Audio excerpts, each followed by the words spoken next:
So the little girl went to the back room and she raises her hands and she says, Allahumma anta qulta wa qawluka al-haq. And oh Allah, you said in your word is the truth, that whoever has Allah consciousness, you will find a way out and you will provide from means unanticipated. And her hand is in the dua and the door knocks. Allah guarantees, says, وَمَنْ يَتَّقِ اللَّهِ, whoever has taqwa of Allah, whoever becomes Allah conscious, I will make his situation easy for him. You have family problems, Allah says, I will make it easy. You're going through a divorce, Allah says, I will make it easy. You're having a court problem, Allah says, I will make it easy.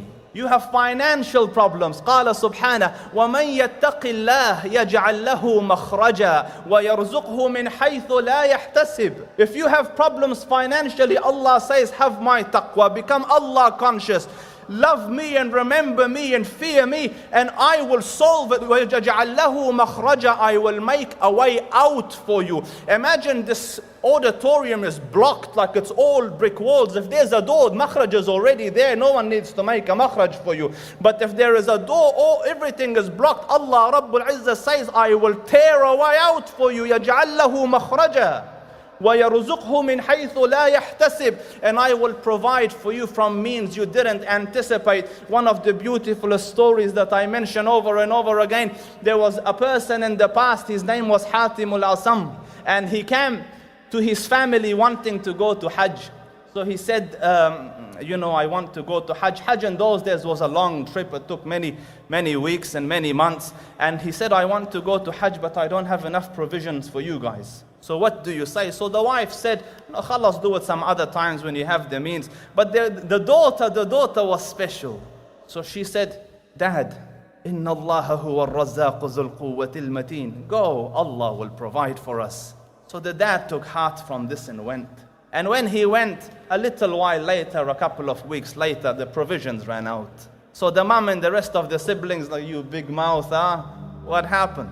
So the little girl went to the back room and she raises her hands and she says, Allahumma anta qulta wa qawluka al-haq.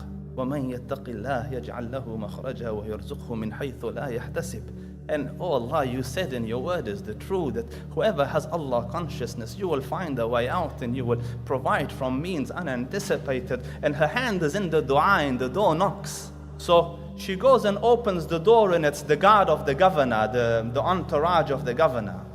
His Excellency is crossing through here, he's thirsting. Do you have any water? So she went and got water and made it nice, presentable, and the man took the water, took it to the governor, and the governor drank the water and he found in it delight. Oh, Allah Rabbul Izzah put delight in it for him. So he drank and it made him think, where did this water come from? Who did you get this from? So they said, from the house of Hatim. So the famous Hatim, yes, we must go say salam. They said, no, Your Excellency, he's in Hajj.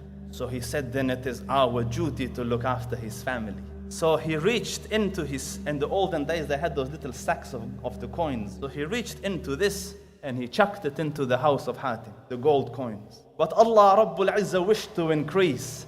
So the man looked at his entourage and said, whoever loves me, do as I have done. So all the entourage took their purses and chucked it into the house of Hatim. Pretty soon gold coins were loitering around on the floor, and the little girl started to cry. So the mom said, woe be unto you. We were poor and dying. You were happy. Now money has come. You're crying. So she said, Allah, for an instant, a human looked at us with mercy, and look at what had happened. Imagine if the Dhul Arsh al-Majid and Fa'alul lima yurid were to look at us with an eye of mercy, what would happen? Whoever has taqwa of Allah Rabbul Izzah, Allah will ease in his situation. What is taqwa? A person came to Abu Hurairah radiallahu anhu. He said, Ya Abu Hurairah, what is taqwa? So Abu Hurairah radiallahu anhu wa ardah asked him, have you ever crossed a thorny path? Have you ever walked on a path where there's thorns? He said, yes. He goes, what did you do? He said, I grabbed my cloak around me carefully and navigated my way safely so that my garb does not get stuck and tangled up in any of the thorns. He goes, that is taqwa. To go through life cautious and conscientious, that I not step in anything that is the disobedience of Allah, lest my Lord become unhappy.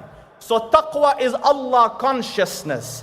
That in everything you do, you say, what does Allah Rabbul Izzah say? Will Allah become happy, Jalla Subhanah? If I overlook this, will He become happy? If I take an exception to that? Do you understand that your whole of life with your family, with your wife, with your kids, everything is related to this? And Allah guarantees, says, وَمَنْ يَتَّقِ اللَّهِ, whoever has taqwa of Allah, whoever becomes Allah conscious, I will make his situation easy for him.